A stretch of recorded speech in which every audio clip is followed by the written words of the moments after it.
I'm an energetic performance coach for entrepreneurs and high achievers, where we help them really awaken and execute on the intelligence of their soul's mission so that they can experience the magic of a super energy-rich life and business that serves the world from their soul.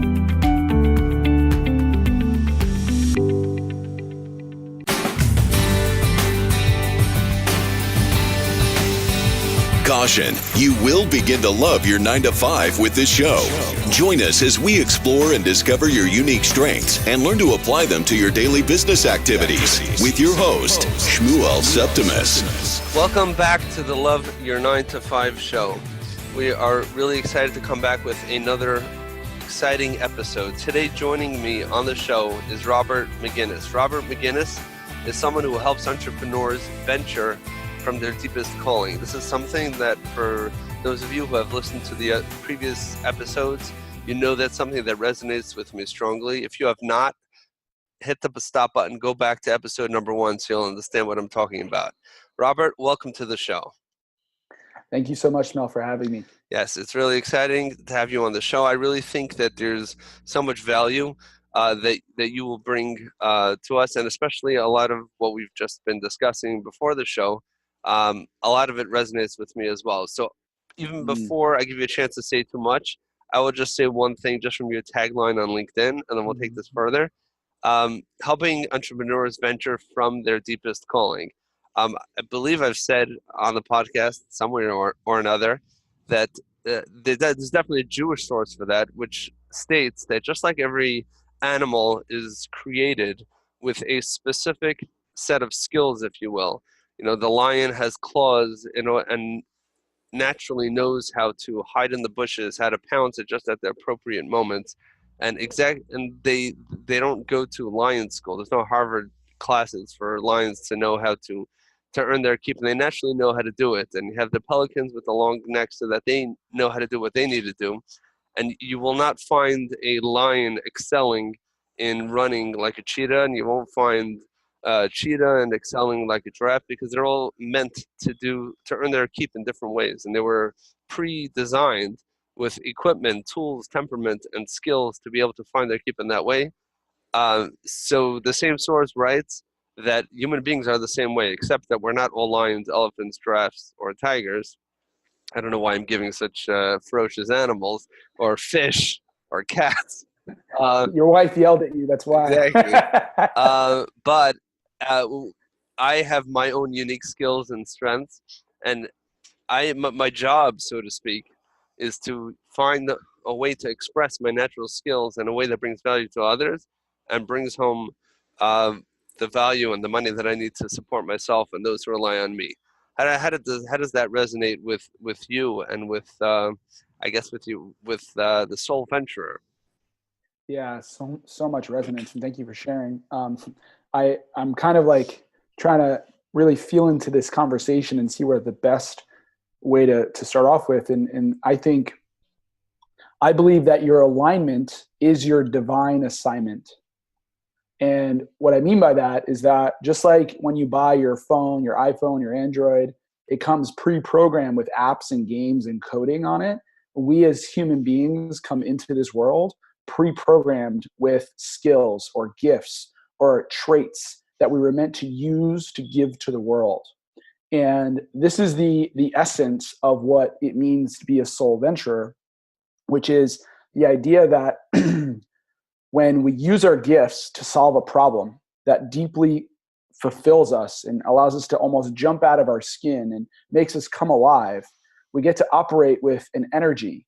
Right, I like to call it, Dr. Donnie Epstein calls it energy super richness. Okay. Right, and when we're energy super rich, right, is when we're manifesting quickly, we're radiant, we're explosive, and really, we're not really tracking the 9-to-5 because what we're giving is so much more fulfilling and purposeful and deeply meaningful in our life.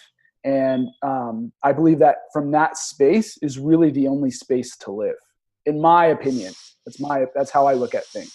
Okay, so it's just a certain feeling of being alive, basically when you're in sync with your unique skills, when you're aligned with alignment with your assignment. I like that.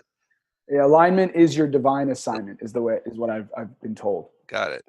Okay, so but now Mm-hmm. let's go back to the beginning. If you don't mind sharing with our listeners who don't know you, Mm-hmm. can you share with us a little bit about your background personally, if you don't mind sharing a little bit, and Yeah. professionally, kind of bring us along the journey. How did you evolve into what you're doing today, and what are you doing today?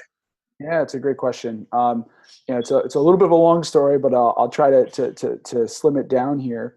To keep it simple, my mother was born in another country. She was born in the Middle East, and when she came here, her and her family had nothing. They came here with nothing, and ultimately, all my aunts and uncles, her brothers and sisters, all became very successful entrepreneurs. And so, growing up at a young age, I knew that's what I wanted to do. And I started my first business at 21, and it failed pretty miserably, to say the least. And I was pretty defeated mentally. I was pretty. I was beating myself up. I felt like I had, really failed. So hold on, And let's dig in a little bit. Well, what was yeah, that first business, and in hindsight, why do you think it failed? yeah. So I was actually operating a direct sales franchise. Essentially, I trained and recruited a sales team to sell kitchen products, and it was my operation. Why did it fail? It failed because I cared more about the image of me being a business owner than I did about actually learning the skills. And the reality of the situation, looking back on it, hindsight 2020, I wasn't ready.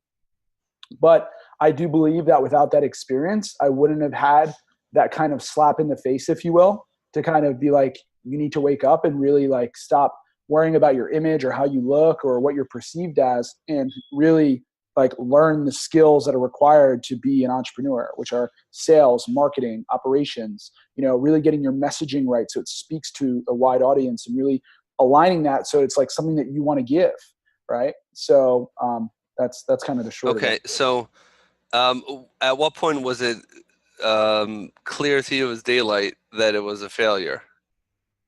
When I had lost all the money I had invested, and and it wasn't going to be turning around anytime quickly. Wow. Okay. No, I just really, I don't want this to be painful, but for our Yeah. listeners No, it's okay. It's a good question. for our listeners to understand that you were 21 years old, and again, armchair analysis.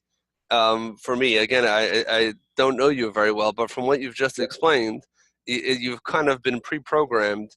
There are many times people, first generation Americans, who come to this country, many times they see things from a different vantage point, and if they have the Yeah. right skills and temperament, a lot of the most successful entrepreneurs, were new to this country. So that was natural in your family.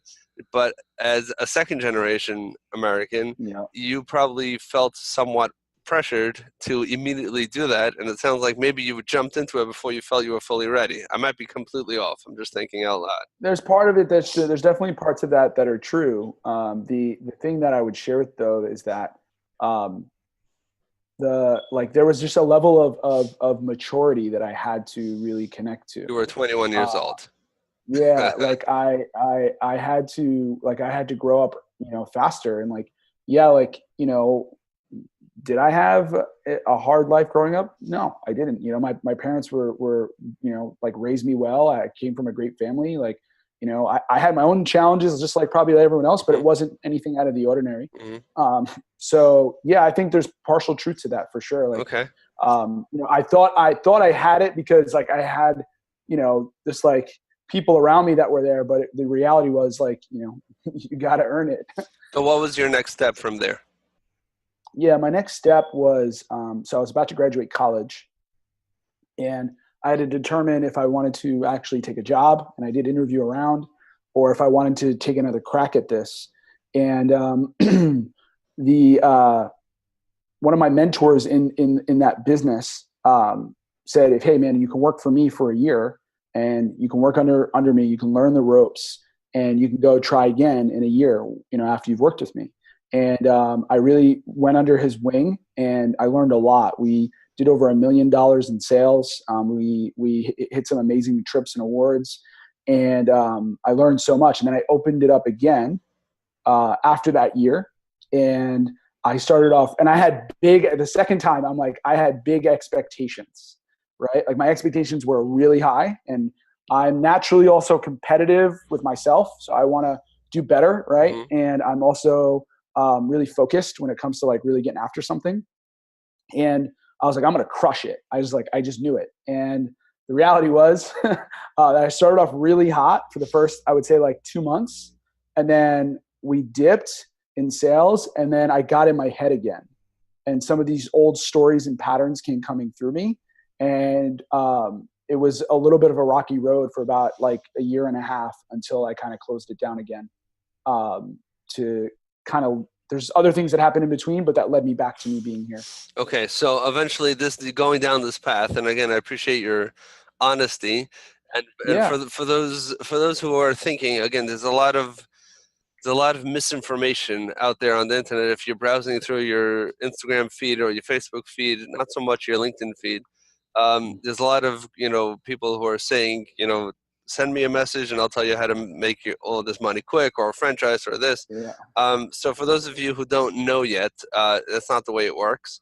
And as you can see, you could be skilled, you could be talented, you could be even in the right family, and still trying and having mentored, and still, again, the second round was obviously much better than the first time, but still it Yep. was completely not what you expected. So tell us, where did this lead you? And, Yeah. So at that point, I had a lot of stories. I had a lot of baggage, if you mhm, will, a lot of internal beliefs about myself that I really had to go through. And a lot of times we think we can avoid those like stories, those beliefs, and that kind of baggage, right, that we kind of create. mhm, And the reality is that we need that to go through it to get the lessons again. And to keep it simple, I told myself that I was burnt out. I wanted to like enjoy some parts of my 20s. I felt like I had worked a lot. And so I ended up working for a tech company in New York City. I took a sales role, and it was a good kind of medium, like, if you will, mhm. between where I was then to where I am now.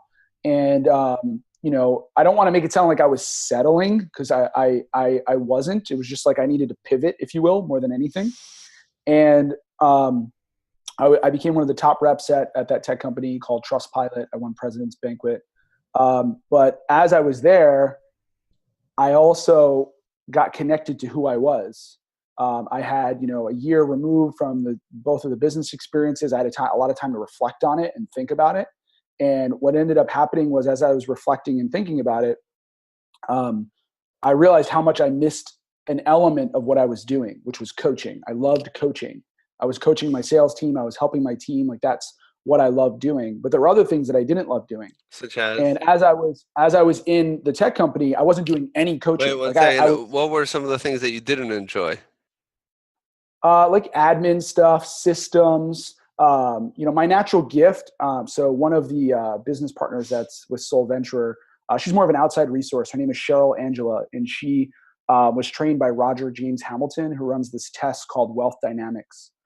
Okay. And it's essentially a test that helps you find your natural gift in business, your natural genius, right? And he actually says, if you measure a fish's genius by its ability to climb a tree, it'll live its life thinking it's stupid. Exactly. That's what we And just so, spoke about in the beginning. yeah, exactly. So everyone has their own unique frequency in business and their own unique genius. And so Cheryl actually worked with me to find mine.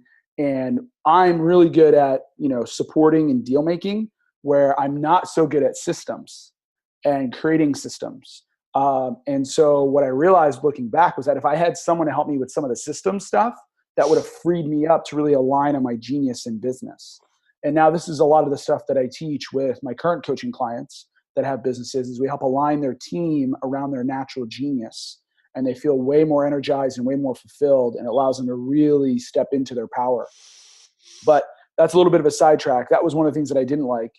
But I realized as I was there how much I felt unfulfilled. Like I had this feeling of like being lost while I was working for someone. And I was like, I knew I wasn't meant to do that. And I had to go through some trials and tribulations that I said, you know what, like, I'm going to start coaching, even if I have to do it around this job. I said, I'm going to get back to it. And that's led me to working with like being coached by other people, so that I could help coach others. So I've worked with Dr. Joe Vitale, who's in the movie The Secret, Dr. Donnie Epstein, who works with Tony Robbins, other top psychologists and spiritual experts who I've learned from. to really package this together, if you will. Wow. So it's interesting. So what do you say? I'm sure you've gotten this before. Is that there are so many people who say that there are so many people who have gone through challenging professional careers, not necessarily failures, but have not found what they would call their true self or their value, where they feel like they're giving as much as they can, and Mm-hmm. then a lot of times people come out the other end. You're not the first person on the show actually to say the same thing. They come out the other end and they say, I'm a business coach. And a lot of times there are other variations. It could be a career coach, a personal coach. It could Sure. be a lot of different things. Um, do you feel that a coach is a coach is a coach is a coach? Are there different types? And are there people who just hang up their hat on the coach because it's kind of like on the way to where they're supposed to go, and they just find it kind of feel comfortable, you know, uh, by stepping into that role? Yeah, it's a great question. Um, if I can be really candid, Please do. uh, I think that there are people that I want to make sure I pick the right words here. Come on, offend a Um, few people. there are people out there that want to be perceived as the I know, right? Like being the ego, right? They want their ego to be expressed. And there's nothing wrong with ego. Ego is a beautiful thing. But the problem is that when ego gets in the way of the feedback that life gives us, then our ego now is becoming a problem, right? If that makes sense. Okay. And so if we really connect to who we are on our deepest level, a lot of times there are people that want to coach because they want to overcompensate for a part of them that may feel maybe insignificant or not enough, right? So they want to look a certain way. The ego is the image in which things want to be portrayed, right? It's how we want things to play out, or how we're stuck to things playing out, or it's the image of who we think we are. Okay, let me just say, I know you're not done, but Yeah. just that part in other terms. Um, there are people who may put on the coach hat, because coach by definition means I got to figure it out. A baseball coach knows baseball, right? A business coach knows business. A Mm-hmm. self-development coach knows self-development. So if I can call myself a coach, automatically I've positioned myself as an expert in something. So now, if perhaps I don't have the degree, the experience, the life knowledge um, of being able to actually coach other people, and perhaps, and I know this is true from, there are other coaches out there like this, where the extent of their knowledge is their own personal experience, which probably doesn't work for you. That would be the reason why people, a reason why people may prematurely assume the role of a coach, even though they may not be qualified. Now, obviously that's not what happened with you. So tell me, to continue your journey. Like, so Yeah, yeah, yeah. how did this So, evolve for so, you? and there's one other thing I want to say. Go There ahead. also are people out there that I do believe that have this calling inside of them to be a coach, but they may not be evolved enough yet, that they still have to work on themselves enough, and then they can be ready to really deliver. And there's a lot of discernment and distinguishments that can take place there. And so, again, that's why I wanted to be really like careful with my words. But as far as what ended up taking place was, I think you asked me, how can people really like connect to who they Mm-hmm. are and really find out like what their calling really is. And I believe that when we experience our soul, that it's a remembering. It's a deep remembering. Some people call it home, right? It's like this feeling of like I've arrived, or I've been here before, quote unquote. Or it's like this feeling of like, wow, like I've always known this. And one of the things that I work with on all my clients is I ask them, like, what has been true to you since birth? What have you always remembered to be really true in your life, right? Since you were born. And it's a deep reflecting question for those that are thinking about this on this call right now. And if you're driving your car, slow down, park over, and really think about that one. Mm-hmm. But we go through a series of really deeply connecting to who they are. Because I believe everything outside of us is just a reflection of everything really going on inside of us. And so if there's something that isn't in our experience that we don't want, it's just feedback. right? And there's no right or wrong. There's no judgment, right? It's just like, there's just feedback. And if like, I just look at the feedback and I say, you know what, like that's not really what I really want to be experiencing, then there's something I got to connect deep inside of me, right? To connect to like what is really happening, because I believe that we are all creating our life. We are 100% responsible for everything in our experience. And if something is there that we don't want, that we have to connect to that. So if you're in your career and you're unfulfilled, right, then the chances are that there's a part of you that you're maybe disconnected to, that you may need to reconnect to, that can help you really connect back to what you're really supposed to be doing. And I work with a lot of people that feel maybe unfulfilled in their career, or they feel trapped, or they feel like they're ready for the next step, or they feel like they're ready for their bigness to really be seen and shown to the world. And a lot of that is a lot of deep work, a lot of deep presence, deep meditation, and many, many answers I believe are uncovered. I believe that the longest journey we take is the journey inward into our life. Wow. And experiencing all of that. So, wow. What is something practically that our listeners can do? So you said something interesting about remembering and feeling like you've been here before, and in simple terms, I'm just trying. Not that what you're saying was overly complex, but just I'm trying to process it right now. But in simple terms, what that can mean is we've always known that in certain circumstances, we've always excelled at a certain thing that maybe never got the attention that it deserves. We've always been the go-to person for certain things, or we've always done, even even from early childhood age.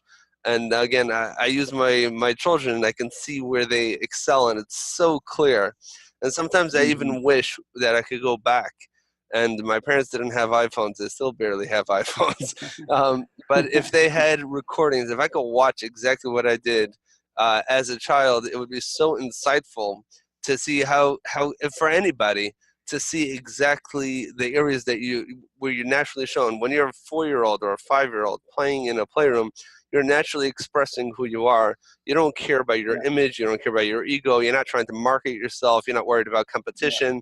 You know that exactly what you want to do. And I'm blessed with several children, all in close proximity, and I could see that there's one of them who's creating, who's busy. The architect inside of him designing this really complex city out of Legos, and then there's another one that figures out the quickest and shortest way to bring it all down into one pile of rubble in seconds, because for him that's his thrill. Now that doesn't mean that one of them is going to be one thing or the other, but there's definitely so much there.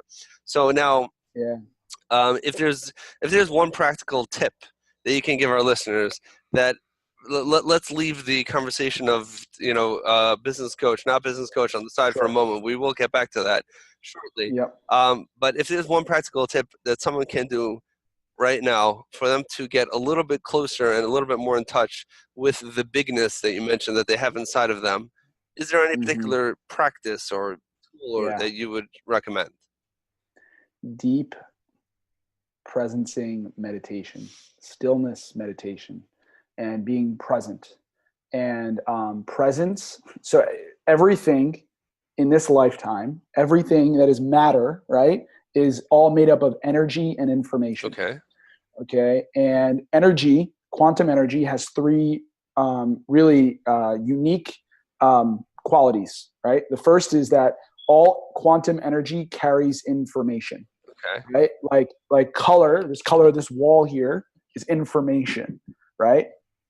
All energy, right, exists in a state of potential, right? So all energy wants to be changed into something, right? And then lastly, energy is the unit of change, okay? And when we get present to all of that, when we get present to everything around us, we see how energy, right, is carrying information, how it's the unit of change, and it's driving potential, right? That as human beings, we're here to expand into our potential and into our bigness. And only when we tap into really presencing that energy, right, we can listen to what's really present. I just spent an hour today, this morning. There's a state park by me. It's beautiful. And I spent an hour just meditating in nature, phone away, just total stillness. And I uncovered a lot of answers to questions that are really present in my life that I gained clarity on just by really practicing stillness meditation. And there are a lot of people on this podcast that are probably super busy doing this, doing that, doing this, doing that. And what I would share with you is that that's exactly why you should meditate, because if you're so busy, you're going to miss the little things in life that life is showing you, that's saying, hey, you need to presence this, right? And I believe that anytime something is outside of us that we're disconnected to, presence gets us back to that deeper connection inside of us that allows us to find many, many answers that show up that are like, wow, like this is really powerful. So deep presence, even if you can only do 5 minutes, and I recommend stillness meditation. There's a lot of apps out there that can guide you through things, and those are great. But I think the best way to find answers is in total quiet peace. And I speak to a lot of high performers and high achievers and entrepreneurs. And some of the people that I have found that have had some of the biggest breakthroughs and success, like had just came off a retreat where they spent a week by themselves, or they spent a whole day by themselves. I know a buddy who spent 28 days in darkness. And they just came out with so many answers. And like I believe all the answers are right in front of us, but we're not present to them. So I hope that answers. Okay. So, yes, yes, it does. But let me try to process that a little bit. For those who have never practiced any form of meditation, or at least not that form of meditation, and I think I would fit into that group. Although, as I mentioned to you before the show, I am a religious person. I've done a lot of interesting things, but just to sit alone in a room, let me just, if you can break it down. So there's a lot of talk about meditation and quiet and, without the phone and disconnecting.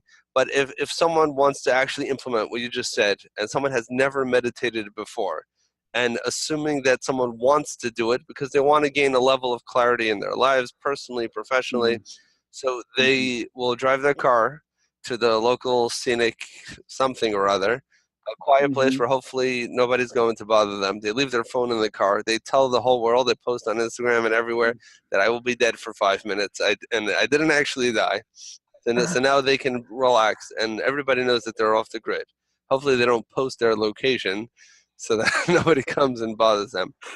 So now, what do they sit down on the floor, and what do they do? It's a great question. So when we meditate to get curious, and we become curious so we can find answers. And the best way that someone can do who've never meditated before, right, who's just getting started, and by the way, you don't have to go in nature. By the way, you can do this if you have a quiet room in your home, or you just have some quiet space, you find some. And you can sit down in a chair. You can sit Indian style. There's many different styles of meditation. But really what you want to do is you just want to close your eyes, and you want to just connect to your breath.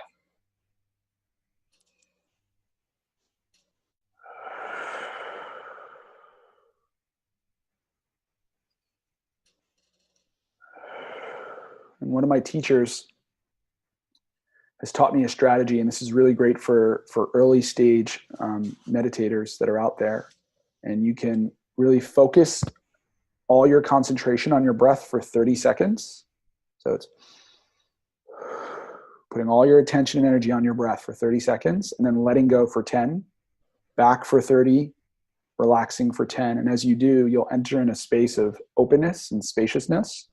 That will it's an easy way for a beginner to get started. Okay. Concentrate on your breath for 30 seconds, relax for 10, concentrate on your breath for 30 seconds, relax for 10. And you can then go to a minute and then relax for 10. And it's a great way to kind of build the muscle. Progressively. Right? Yeah, progressively. That can allow you to really step into a meditative state. Got it. So I hope that answers your question. No, it does. I just want to know some practical steps for somebody who actually wants to try what you just mentioned. So now they have a few practical steps to do that. So you were in your sales job, just going back, and you found that the parts that you liked, you enjoyed more the part of coaching and mentoring your team more than the administrative things, and more than the administrative part of your job. How did you actually open up a business? Or actually, let's jump to then. What actually is your business right now? And how did that evolve that you were able to open up and be successful at what you do right now? Yeah. So this is where a spiritual answer is going to really come through here. And so again, like I'm not here to impose anything on anyone. Whatever you believe in, or if you don't believe in anything, that's totally okay too. But this is just, I'm speaking from my own experience here. So I was, on vacation with my family. I was just starting that tech role in New York City. And I remember where I was. I was literally just relaxing. I was in a jacuzzi, looking up at the stars at night, just chilling by myself. And I just felt this nudge came through me. And there were no words that were said. It was just a knowingness that I resonated with. And it said that I needed to start coaching. And I needed to get started on it. And that was the calling and the download, if you will, right? That came through me. And from there, I didn't know anything about how to start a coaching business at that point. Okay. I had coached people before, but I had just started with my network of people that I knew.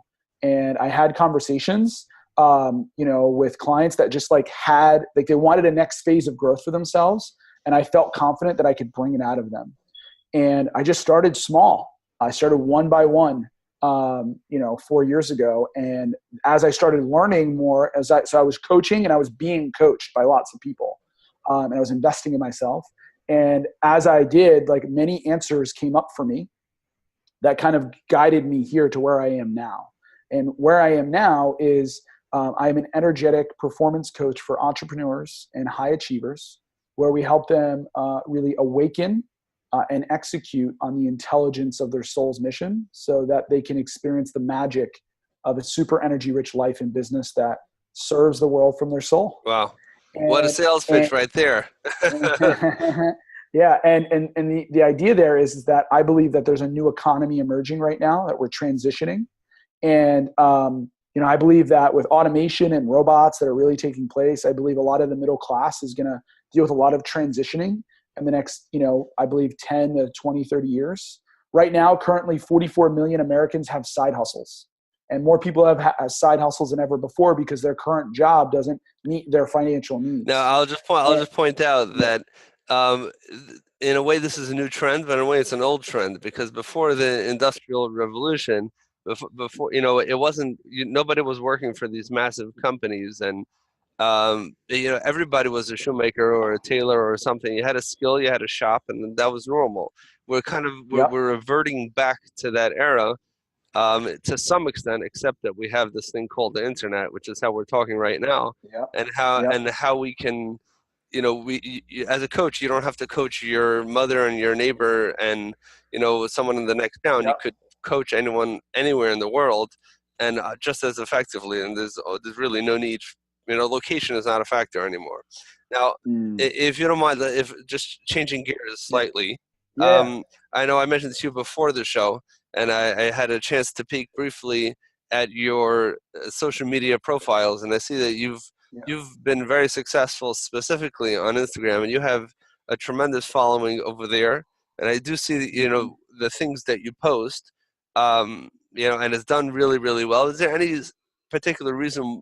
What was that done intentionally, that you said, hey, I want to have this type of following on Instagram? And is there any special secret to your success?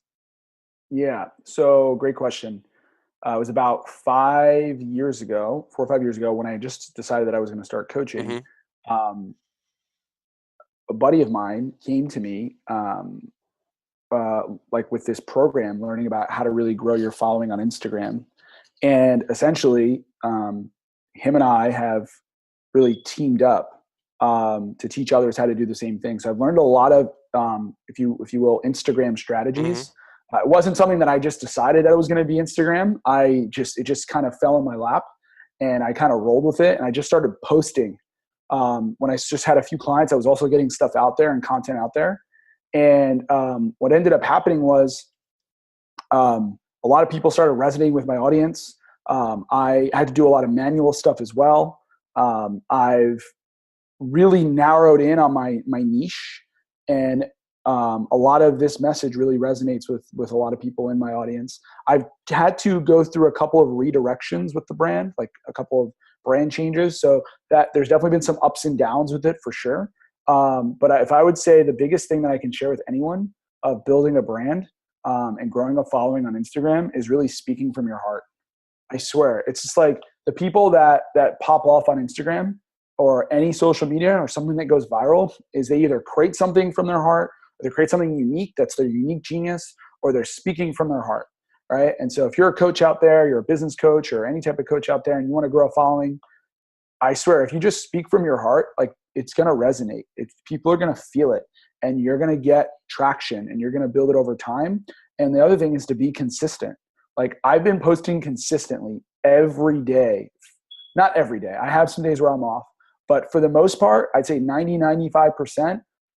I've been posting every day, at least Monday through Friday for the past 4 to 5 years. Wow. So that's really the secret to any real success.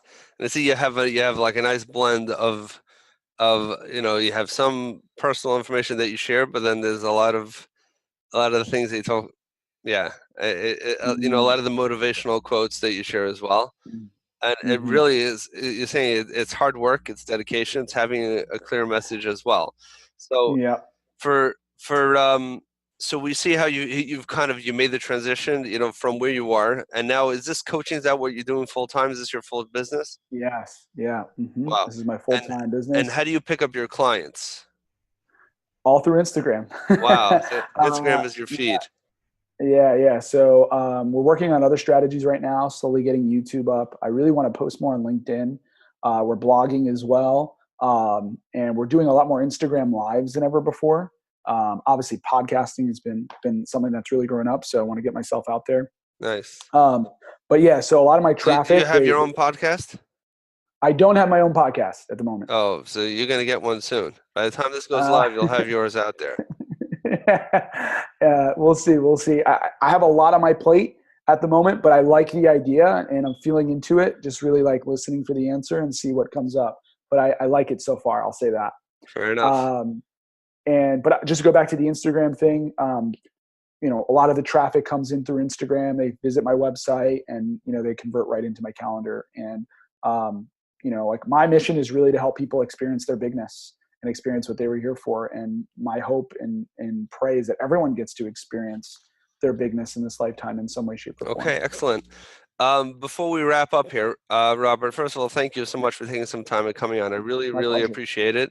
You really shared a very unique perspective, a perspective that hasn't been shared before, and you're not the first coach that has been on the podcast, and I thank you for that. If there is any one particular book that you would recommend for somebody who either is considering to become a business coach or some sort of guide for other people, is there a particular book that comes to mind on the spot? It's a great question. There's so much information out there and there's so much good stuff. So specifically for someone wanting to be a business coach, I feel like there's books and then there's like people I want to say to follow. Okay. But let me just start off with a book. I believe that all business problems are just deeply rooted personal problems that we've been disconnected from. And so with that, I highly recommend The 12 Stages of Healing by Dr. Donnie Epstein. He's been someone I've followed for a while and have learned a lot from and have met him personally. And he's amazing. As far as other influencers and people out there that you can follow is that Neil Patel is a game changer in the digital marketing space. And I've learned a lot from him. Yep. We've had him on the podcast. Yeah. I think of, I also think of some of the other mentors that I've had. I think Dr. Joe Vitale has got some great stuff. I've learned a lot from him. Tony is amazing. You can learn a lot from him, but I feel like he's in another stratosphere. Correct. He's really powerful right now. A lot of people really like Brendan Burchard. Mm-hmm. I think he's good for sure. There's someone else I can't think of off the top. I don't know why I'm drawing a blank at the moment. I'm gonna have to get back to you on that one, but I'm just drawing a big blank. But I think those are good ones to get started. That's definitely good ones to get started. Now, if anyone wants to follow you, obviously they can follow you on Instagram, which is I have to go back to the top here. What is it? Yeah, it's Rob at Rob Soul Venturer. At Rob Soul Venturer, all one word. Yeah. In Instagram. And where else would you want to send if listeners want to Website. hear a little bit more? Yeah, just you can check out our website and some of the content that we have. It's soul-venturer.com, SOUL-VENTERU. I can't spell right now. VENTERER .com, and you'll be able to catch a lot of our information there. We have a free e-guide you can download, and if any of this content really resonates with anyone listening here, if you feel like on some level you really take the leap and step into your bigness and build that idea you were meant to build, or really start that mission that you were meant to start, would love the opportunity to chat with you. You can hit our website. You can schedule an energetic alignment session, totally free, and during which we'll really take a look at, where your blocks are in regards to really living your life's mission, and really help you create a plan to remove them and execute powerfully. So would love the opportunity to check in with you guys there. Okay, awesome. Sure. That is very generous of you to offer that. Okay, excellent. Thank you so much again for coming on. We'll put links to everything that you just mentioned in the show notes, to the website and to the resources that you mentioned. Any parting thoughts to our listeners regarding them not settling on their job, or regarding them stepping into their bigness? What would be the one thing you want to leave them with? Yeah, don't quit. Don't quit on your bigness, because it's not going to quit on you. I promise you that. And like, life has an interesting way. As you get older in life, there's going to be more signs that are going to show you that you need to step into your bigness. Right. And, we all have the same amount of time. Elon Musk has the same amount of time as you and I do. Right. And, there are people out there that are already doing their bigness, and you deserve to too. You deserve to step into your bigness. You deserve to do the thing that you were meant to do here. And for those that are listening, I know I don't know you, but I love you, and I mean that. And thank you for listening, and hopefully we get to meet soon. Okay, thank you. Awesome. Thank you so much.